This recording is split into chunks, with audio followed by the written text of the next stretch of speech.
Today I'm going to share the method I use to tie a simple Walts Worm.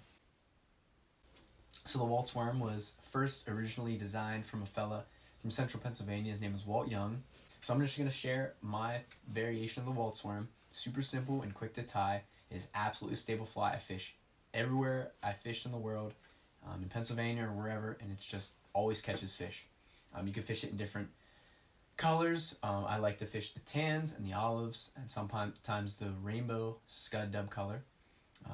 What's most important to me about this fly is obviously getting the drift, but having it in various weights. So picking a hook, so this is a Fulling Mill wide gap, it's a new hook.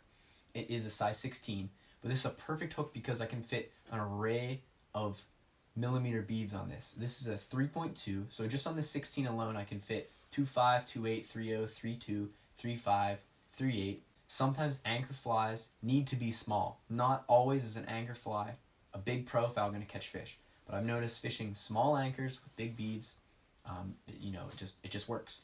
So having a hook size, a hook style, I should say, that's able to fish multiple size of beads with the same size fly and keeping it the same profile, to me is super important.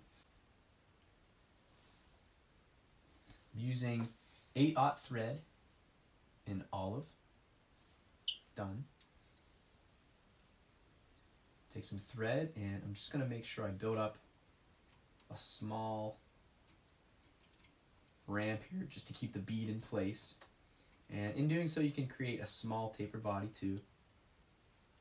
But I want to make sure this fly, keep the profile pretty small, but a little bit of taper just so the bead isn't too obnoxiously oversized compared to the body of the fly.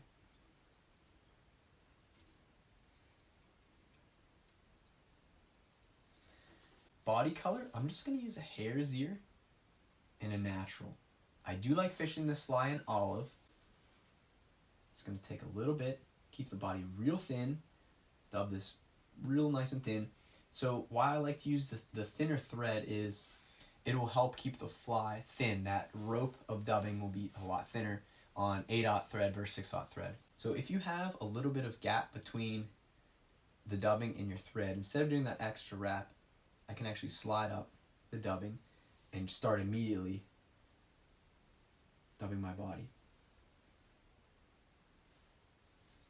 So with this, I actually kept the tag end of my thread here, and this is what I'm going to use to rib the fly. 1, 2, 3, 4, about 5 wraps. And the key to locking this in place, because it's so thin, what I'll do is actually wrap it around the thread 1, 2, 3 turns and take the thread up and lock it, and that'll lock that all into place. I come in, cut that little bit of thread, and then I'm going to add just a pinch of dubbing onto the thread, just a little bit. What this does is kind of helps to hide the thread collar if you don't want to put a hot spot or anything on this fly. And when I fish Walts Worms or any of my flies, I don't fish too many hot spots. You know, if you think those fish you're fishing in that stream are getting fished a lot with hot spots, throw something different. Throw something with less flash and see if it works. That's definitely been a success of mine, fishing less flashy flies.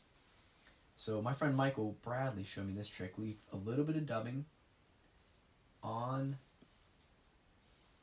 the thread, and that'll help you to whip finish there and keep the fly real thin. So now what I'm going to do, just come in and give it a little trim, keep that fly nice and tight.